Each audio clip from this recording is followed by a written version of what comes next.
Welcome to TV three news. Bulletin ముందుగా headlines.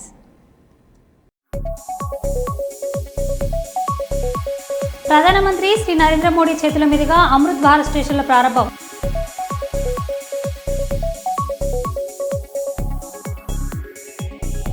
రాష్ట్రంలో కురుస్తున్న అకాల వర్షాలను కొనుగోలు కేంద్రాలు చెరువులకు తలపించడంతో ఆందోళన చెందుతున్న రైతులు.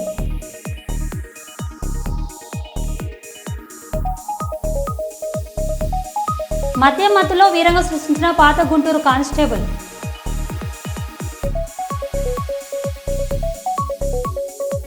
మలేషియా జైల్లో మగ్గుతున్న తెలంగాణ వాసులను విడుదల చేయించిన కేటీఆర్.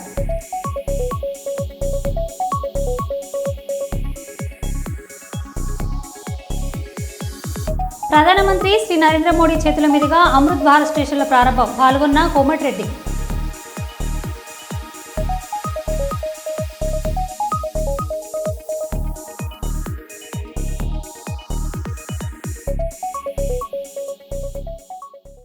ఇక వివరాలకు వెళ్తే,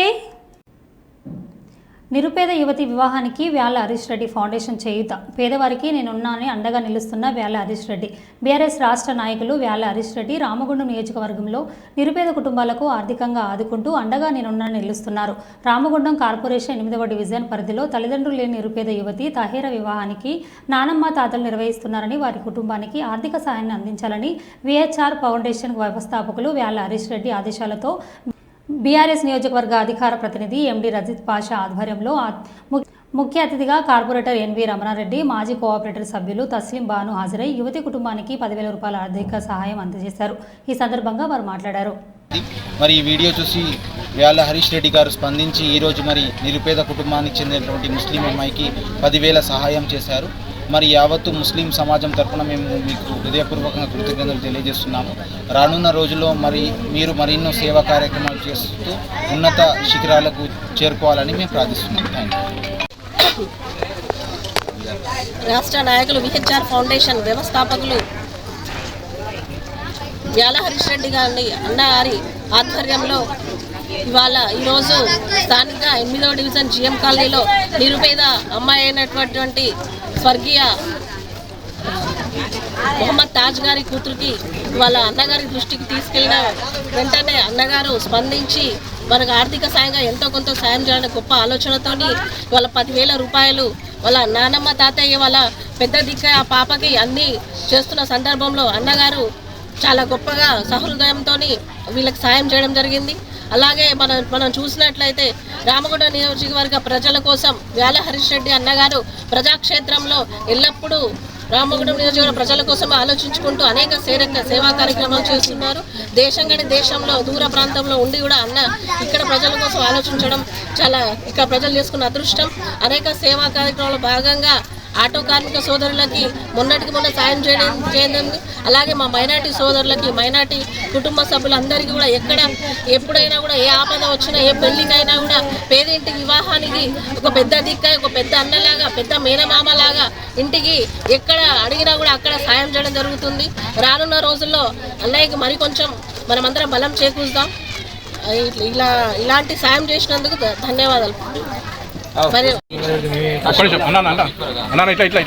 ఇట్లా ఓపెన్ ఇట్లా బాబే ఒక చూడండి సంపద ముందు చెప్తారా మనం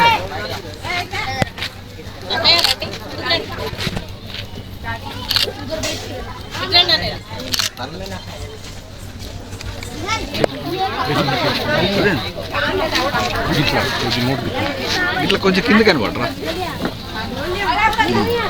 అది ఉల్టా ఉంది.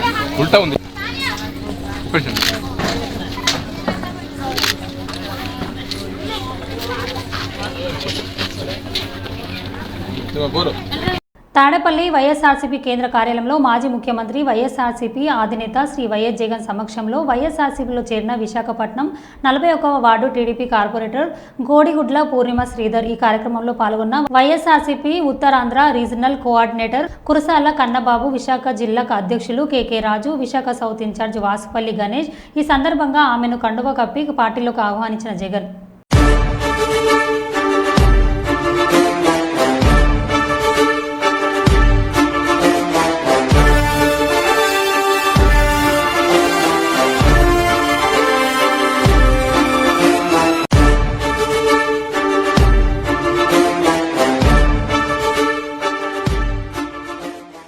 500 మంది అన్నదాతలు చనిపోతే రేవంత్ రెడ్డి అందాల పుట్లు బిజీగా ఉన్నాడు. రేవంత్ రెడ్డి ప్రభుత్వం మొత్తం కమిషనర్ల మీదనే నడుస్తోంది. రేవంత్ రెడ్డికి రైతుల సమస్య మీద రివ్యూ చేసే సమయం లేదు, కానీ అందాల పుట్ల మీద ప్రత్యేక శ్రద్ధ పెడుతున్నాడు. వడ్లు కొనేటోడు లేడు, కొన్నోడు తరలించేటోడు లేడు. అడుగుదామంటే స్థానిక నాయకులు అసలు పత్తకే లేరు అని కేటీఆర్ అన్నారు. 500 మంది కొంప ఉసురు తీసుకున్నావు, వాళ్ళ కొంప కొల్లేరు చేసినావు. 500 మంది అన్నదాతలు ఆత్మహత్య చేసుకుంటే ముఖ్యమంత్రి గారు అందాల పోటీలో బిజీగా ఉన్నాడు. రివ్యూ చేసే టైం లేదు.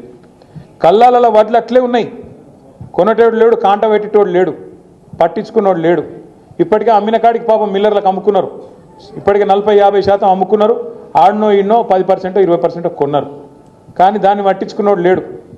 వానలు పడుతున్నాయి, కల్లాలల్లా వడ్లు కొట్టుకుపోయే పరిస్థితి ఉన్నది. ధాన్యం మొలకలెత్తి రైతు ఆగమై రోడ్డు మీద పడే పరిస్థితి ఉన్నది. అడిగినోడు లేడు, పట్టించుకున్నోడు లేడు. అడుగుదాం ఎవరినన్నా అంటే ఊళ్ళో సర్పంచ్ లేడు, ఎంపీటీసీ దిక్కు లేడు, జెడ్పీటీసీ లేడు, కౌన్సిలర్ లేడు. కాంగ్రెస్ అని పట్టుకుందామంటే కాగడా పెట్టి ఎతికిన వాడు దొరుకుతలేడు. ఎందుకు బిజీగా ఉన్నారు? ఏడ బిజీగా ఉన్నారు? కాగితాలు పట్టుకొని సెక్రటేరియట్ చుట్టూ గిర్ర గిర్ర గిర్ర తిరుగుతారు. ఏందిరా అంటే ముఖ్యమంత్రి చెప్పిండు, నాకు ఓ పని తెచ్చుకోమన్నాడు, మా మంత్రి చెప్పిండు పని తెచ్చుకోమన్నాడు, 4 పైసలు మిగులుతాయన్నారు. ఇక పాత బాకీలు ఏమైనా ఉంటే, పాత బిల్లులు ఏమైనా ఉంటే తెచ్చుకోమన్నారు, ఇస్తామన్నారు, కమిషన్లు తీసుకోమన్నారు. ఒకటే పనులు ఉన్నది ప్రభుత్వం మొత్తం. కమిషన్లు కమిషన్లు కమిషన్లు, 20% కమిషన్లు, 30% కమిషన్లు. ధాన్యం కొనుగోలు కేంద్రంలో పెట్రోల్ పోసుకొని రైతు ఆత్మయత్నం. కొనుగోలు కేంద్రం ధాన్యం తీసుకొచ్చి 40 రోజులు దాటుతున్నా తన ధాన్యం కొనుగోలు చేయడం లేదని ఆవేదనతో ఆత్మయత్నానికి పాల్పడ్డ రైతు. సూర్యాపేట జిల్లా తుంగతుర్తి మండలం అన్నారం గ్రామానికి చెందిన రైతు వెంకన్న తన ధాన్యం ఏప్రిల్ 15వ తేదీన కొనుగోలు కేంద్రానికి తీసుకొచ్చినా ఇప్పటి వరకు ధాన్యం కొనలేదని ఆవేదన వ్యక్తం చేశాడు. తీవ్ర మనస్తాపానికి గురై పెట్రోల్ పోసుకొని ఆత్మయత్నానికి పాల్పడగా పెట్రోల్ డబ్బా లాక్కొని కాపాడిన తోటి రైతులు.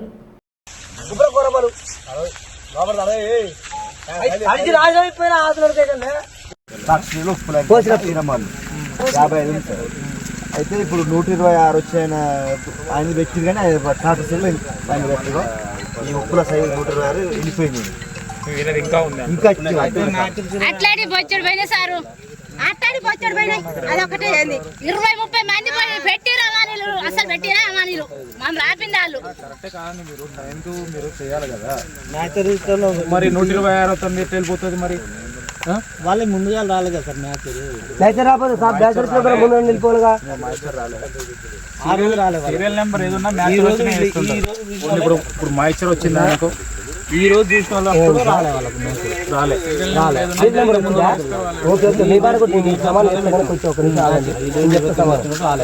ఇక తర్వాత 5వ తారీఖున చూసాను మ్యాచ్. ఇది అయిపోయేసరికి చాలా రోజులు టైం పెట్టింది. ఇప్పుడు ఎలిజిబుల్ కాలేదు ఇంకా. ఇప్పుడు ఎలిజిబుల్ ఇంకెన్ని రోజులు అవుతారు. ఇప్పుడు ఈయన ముందు వచ్చింది సార్, ఇప్పుడు మ్యాచ్ వచ్చింది, వీళ్ళకంటే ముందు వచ్చింది. ఇప్పుడు నెక్స్ట్ వస్తుంది. ఇప్పుడు వచ్చింది సార్, చెక్ చేయండి. చెక్ చేసి చాలా రోజులు అయింది కాబట్టి ఇబ్బంది పెట్టడం ఎందుకు, అతను వస్తే పంపించేసేయండి, అయిపోతుంది. చెప్పింది సార్. ఒక నిమిషం నేను అధికారికి చెప్పినా, నేను ఏమంటే అయితే మాట్లాడు. ఓకే, చూడండి, మా ఇచ్చర్ వస్తే పంపించండి. నెక్స్ట్ డేట్ లో వచ్చింది, నెక్స్ట్ డేట్ లో పెట్టాలి. ఉప్పలేం కన్నా ఏ రోజు వచ్చింది అనుకో, ఎప్పుడు 5వ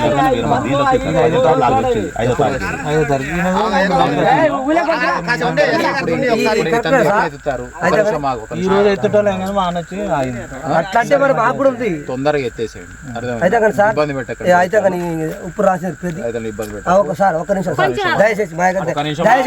భారత మాజీ ప్రధాని స్వర్గీయ రాజీవ్ గాంధీ 36వ వర్ధంతిని పురస్కరించుకొని ఎంజిఎం సెంటర్లోని ఆయన విగ్రహానికి కాంగ్రెస్ పార్టీ నాయకులు గోపాల్ నవీన్ రాజు, మాజీ ఎమ్మెల్సీ పుల్ల పద్మావతి, కార్పొరేటర్లు, నాయకులు, కార్యకర్తలు తదితరులు పూలమాలలు వేసి నివాళులర్పించి అనంతరం ఎంజిఎం ఆసుపత్రిలో పేషెంట్లకు పండ్ల పంపిణీ చేశారు. ఈ సందర్భంగా మాజీ MLA Pulla Padmavathi, TSC cell state convener Subhapaka Sadanandam మాట్లాడారు.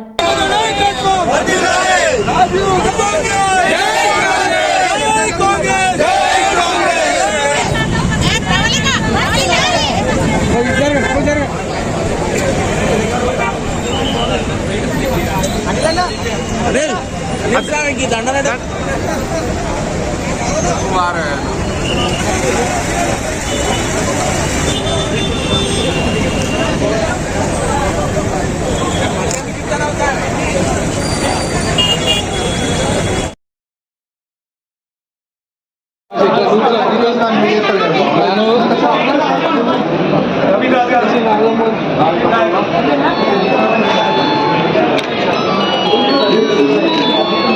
రాజీవ్ గాంధీ గారి వర్ధంతి సందర్భంగా కొండ సురేఖ గారి ఆదేశాల మేరకు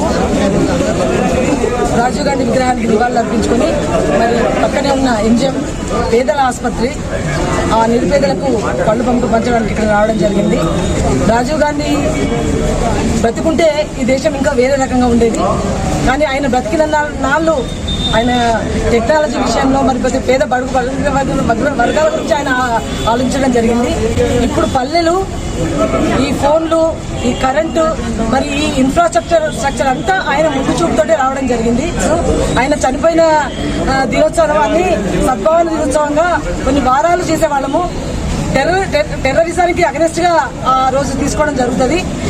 అందరూ కాంగ్రెస్ పార్టీ, రాహుల్ గాంధీ గారు, సోనియా గాంధీ గారు చేసిన త్యాగానికి ఈ రాష్ట్రంలో ప్రజలు మన రేవంత్ రెడ్డి అన్న నాయకత్వాన్ని బలపరిచి ఇక్కడ కాంగ్రెస్ పార్టీని గెలిపించడం జరిగింది.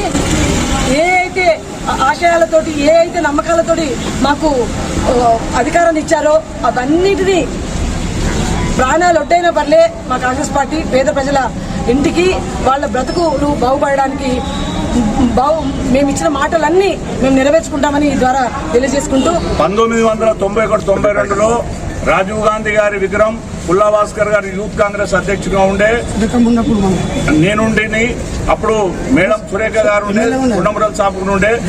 ఇక్కడ విగ్రహం పెట్టాలనే సందర్భంలో ఆ గుడ్లగావ్ కాడ పెట్టాలి, ఈ మెయిన్ రోడ్లో పెట్టద్దని చెప్పి అప్పుడు ఉన్నటువంటి ఒక వర్గం చేస్తే ఇప్పుడున్న మంత్రులు పురుషోత్తం రావు గారు, రంగారావు గారు, కేంద్ర మంత్రి కమలోద్దీన్ అహ్మద్ గారు, ఎంపీ సురేందర్ రెడ్డి గారు, గుండా దంపతులు కూడా ఉండి వీరంతా కూడా ఉండి చేయడం జరిగింది.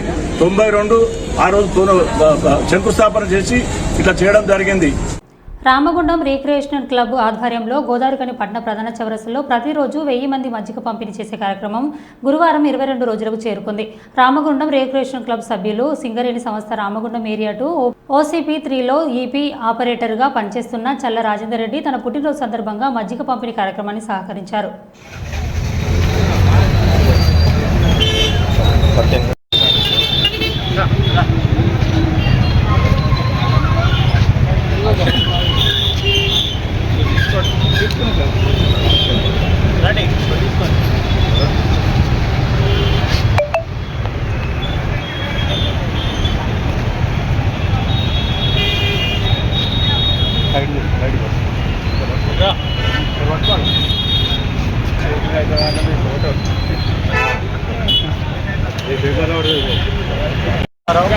Recreation club vice president last ఈ మంత్ 1వ తారీఖు నుంచి ఈ రోజుకి 22 మజ్జిగ వితరణ కార్యక్రమం పెట్టుకున్న రిక్రియేషనల్ క్లబ్ తరఫున రోజు కుక్కల చొప్పున కంట్రిబ్యూట్ చేస్తున్నాం. ఇవాళ గౌరవులు చల్లా రాజిరెడ్డి గారు ఈపీ ఆపరేటర్ గారి బర్త్డే సందర్భంగా మజ్జిగ పంపిణీ జరిగింది. ఇలాంటి కార్యక్రమాలు ప్రతి ఒక్కరు వాళ్ళ బర్త్డేలకు ఏదైనా ముఖ్యమైన దినాలకు ప్రజాసేవలో భాగంగా ఇంకెన్నెన్నో కార్యక్రమాలు చేయాలని అందరినీ గోదావరిఖని వాళ్ళని ప్రార్థిస్తున్నాం. Thank you. Ramagundam recreation club వాళ్ళు ఒక మంచి ఆలోచనతోటి ఎండాకాలం నిమ్మకాయ చల్ల అనేది చాలా మంచిది, మన ఆరోగ్యానికి మంచిది, ఎండా దెబ్బ నుంచి కాపాడుతుంది. కాబట్టి ఇటువంటి మంచి కార్యక్రమాలు రామగుండం రీక్రియేషన్ క్లబ్ వాళ్ళు చేయడం హర్షణీయం. వాళ్ళందరికీ హృదయపూర్వక నమస్కారాలు తెలియజేస్తున్నాం. మా ప్రభుత్వంలో ఫైళ్లు కదలాలి అంటే మంత్రుల చేతులు తలపాల్సిందే, కొండ సురేఖ చెప్పింది. మా ప్రభుత్వంలో మంత్రులు 30% కమిషన్లు తీసుకుంటారు, ఇంకొక కాంగ్రెస్ ఎమ్మెల్యే అనిరుద్ రెడ్డి చెప్పారు అని కేటీఆర్ అన్నారు. మొన్న ఒక మంత్రి గారు చెప్పిన మీరు విన్నారు, కొండ సురేఖమ్మ పుణ్యం కట్టుకున్నది. ఆఖరికి ఒక్క మాట మాత్రం నిజం చెప్పింది. మా ప్రభుత్వంలో ఫైళ్లు కదలాలంటే మంత్రులు చేయి దడపందే కాదు, కానీ నేను ఒక్కదాన్ని మాత్రం మంచిదాన్ని మా వాళ్ళు అందరూ లంగాలని చెప్పింది. ఆమె నిజాయితీ, ఆమె సంగతి నాకు తెలియదు కానీ మాట మాత్రం చెప్పింది, ఖుల్లా చెప్పింది. మంత్రులు పైసలు తీసుకుంటారు, ఫైళ్లు కదలాలంటే నిజాయితీగా చెప్పింది. ఇంకో తమ్ముడు ఉన్నాడు ఎమ్మెల్యేగా మహబూబ్ నగర్, ఆయన ఖుల్లా చెప్పిండు, కాంగ్రెస్ ఎమ్మెల్యే 30% కమిషన్ తీసుకుంటాను మా మంత్రులని.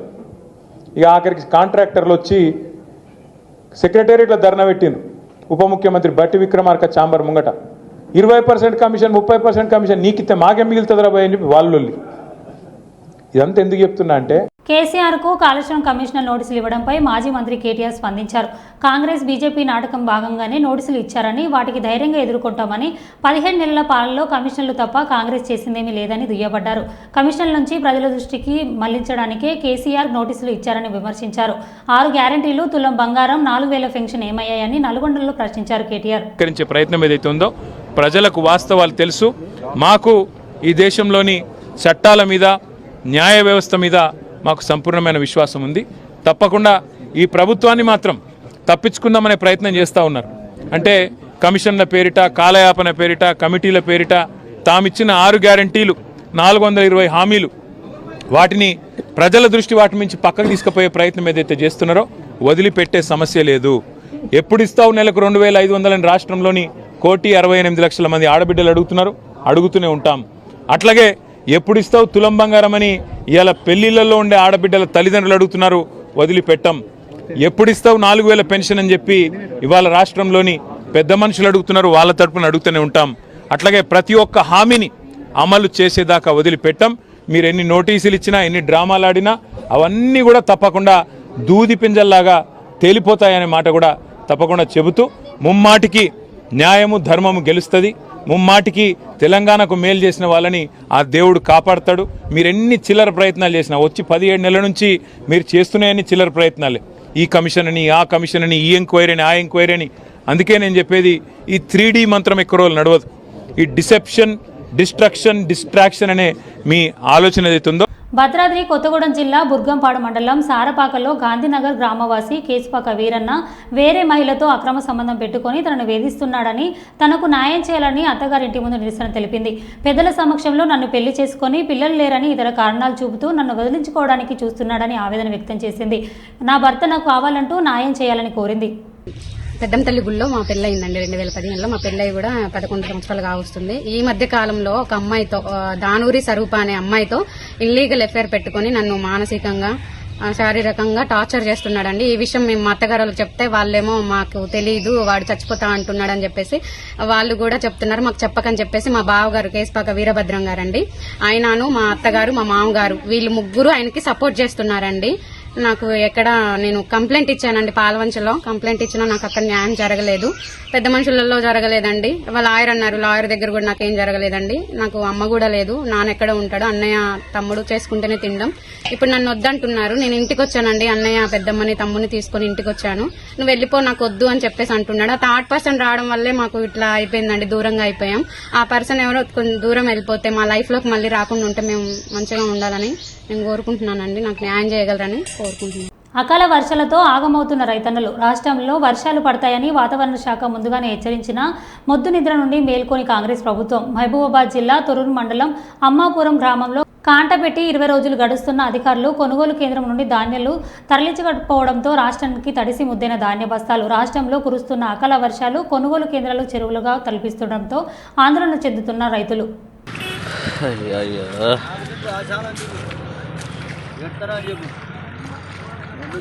దర్శనే చెప్పాను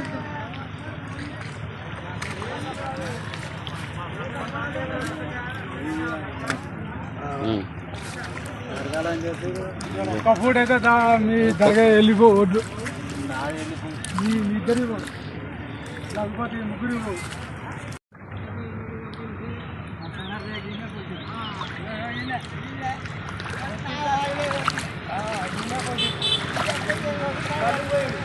దర్శనే చెప్పాను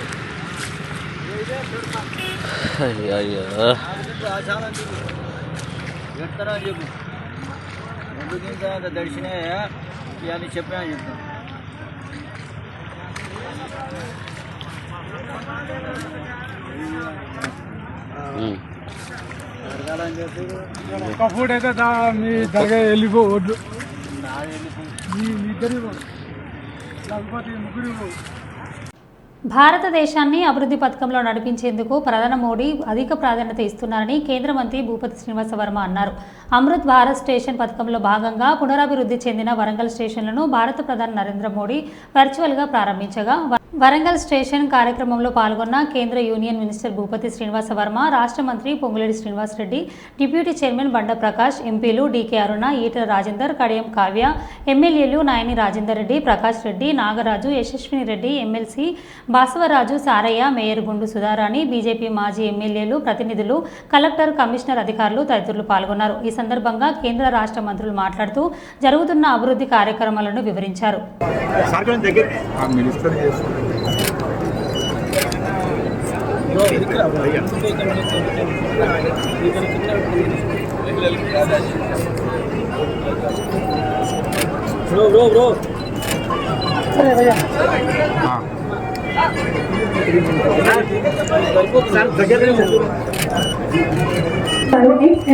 వేదిక మీదకి రావాల్సింది.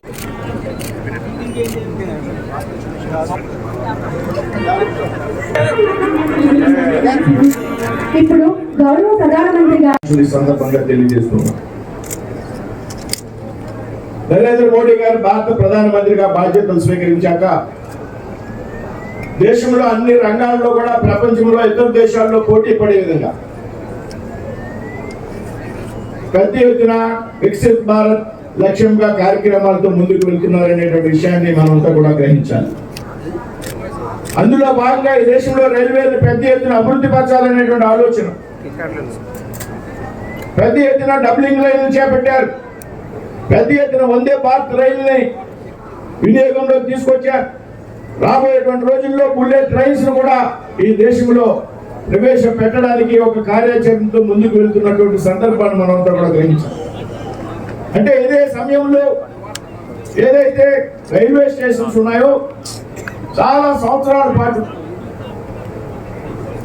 అభివృద్ధి చెందని కారణంగా రైల్వే స్టేషన్లో అత్యాధునికమైన సౌకర్యాలతో అంతర్జాతీయ ప్రమాణాలతో సౌకర్యాలు ఏర్పాటు చేయాలనేటువంటి ఆలోచనకు భారత ప్రధానమంత్రి నరేంద్ర మోడీ గారు శ్రీకారం చుట్టడం. అందులో భాగంగా దాదాపు ఈ దేశంలో 1300 రైల్వే స్టేషన్లు 1,00,000 కోట్ల రూపాయలతో అభివృద్ధి చేయాలనేటువంటి కార్యక్రమాన్ని భారత ప్రభుత్వం తీసుకోవడం జరిగింది. అందులో భాగంగా తెలంగాణలో 40 రైల్వే అన్ని రాష్ట్రాల్లో కాగా తెలంగాణ రాష్ట్రంలో ఈ 3 స్టేషన్లు వర్చువల్ గా ఓపెనింగ్ చేస్తున్నందుకు తెలంగాణ రాష్ట్ర ప్రభుత్వ పక్షాన మనస్ఫూర్తిగా వారికి అభినందనలు, కృతజ్ఞతలు తెలియజేస్తున్నాను. అదేవిధంగా ఏదైతే ఈనాడు వరంగల్ హైదరాబాద్ ఎలా అభివృద్ధి చెందుతుందో తెలంగాణ రాష్ట్రంలో దేశంలోనే ఒక ప్రధానమైన నగరాలు, దేశంలోనే కాదు ప్రపంచంలోనే ఒక ప్రధానమైన నగరంలో హైదరాబాద్ అభివృద్ధి చెందుతున్నట్లే తెలంగాణ రాష్ట్రంలో వరంగల్ కూడా చాలా ఇంపార్టెంట్ అయిన ప్లేస్. ప్రధానంగా ఈ కాజీపేటకు సంబంధించింది ఇటు సౌత్ కి ఇటు నార్త్ కి జంక్షన్ పాయింట్. దీన్ని ఎట్టి పరిస్థితుల్లో డివిజన్ గా ప్రకటించాల్సిన అవసరం ఎంతైనా ఉంది. ప్రభుత్వం, కేంద్ర ప్రభుత్వం ఆ దిశలో ఆలోచించి తప్పకుండా ఈ కాజీపేటని ఒక డివిజన్ గా ప్రకటించాలని, వీటితో పాటు హైదరాబాద్ కి సంబంధించిన దాంట్లో మెట్రో రైలు గతంలో మొదటి ఫేజ్ లో కొంత భాగాన్ని పూర్తి చేసుకోవడం జరిగింది. ఇప్పుడు 76 కిలోమీటర్లు సెకండ్ ఫేజ్ లో హైదరాబాద్ అభివృద్ధి చెందే మహానగరాల్లో ఒకటి కాబట్టి 76 కిలోమీటర్ల సెకండ్ ఫేజ్ లో ఈనాడు పెట్టడం జరిగింది. సుమారు 24,500 కోట్లతో అది కేంద్ర ప్రభుత్వం దగ్గరే ఈ ప్రపోజల్ ఉంది కాబట్టి దాన్ని పాజిటివ్ గా కేంద్ర ప్రభుత్వం ఆమోదించాలని, అదే రకంగా త్రిపులార్ ఏదైతే ఈనాడు మహానగరానికి త్రిపులార్ ఒకటి రీజనల్ రింగ్ రోడ్ ఒకటి ఏర్పాటు చేసుకుంటున్నామో దానికి ప్యారలర్ గా రైల్వే లైన్ కూడా కేంద్ర ప్రభుత్వం శాంక్షన్ చేయాలని, వాటితో పాటు వికారాబాద్ కృష్ణ రైల్వే లైన్ కొత్త లైన్, కల్వకుర్తి మాచర్ల నూతన రైల్వేని, డోర్నకల్లు గద్వాలు ఈ 3 కొత్త లైన్లతో పాటు మహానగరమైన హైదరాబాద్ నగరానికి మెట్రో రైలు, త్రిపుల్ ఆర్ కి గుంటూరు మద్యం మత్తులో వీరంగం సృష్టించిన పాత గుంటూరు కానిస్టేబుల్ రాత్రి మిర్చి యార్డ్ సమీపంలో శ్రీరామ్ నగర్ వద్ద మార్గం మధ్యలో డివైడర్ ఢీకొట్టిన పాత గుంటూరు సిఐ సోమయ్య కార్ డ్రైవర్గా పనిచేస్తున్న కానిస్టేబుల్ ఘటన బయటికి రాకుండా గోప్యంగా ఉంచిన పోలీసులు.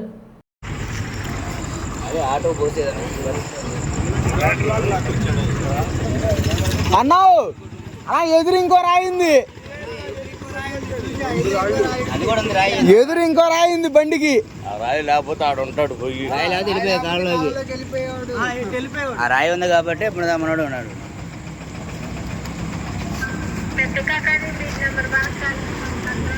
ఇప్పుడు మేము లాక్ దిమ్మంటే తీయలేదుగా. నువ్వు ఎవరు ఫోన్ చేసావు? ఎవరో ఫోన్ చేసావు? మేము లాక్ దిమ్మంటే తీయలేదు ఇప్పుడు దాకా.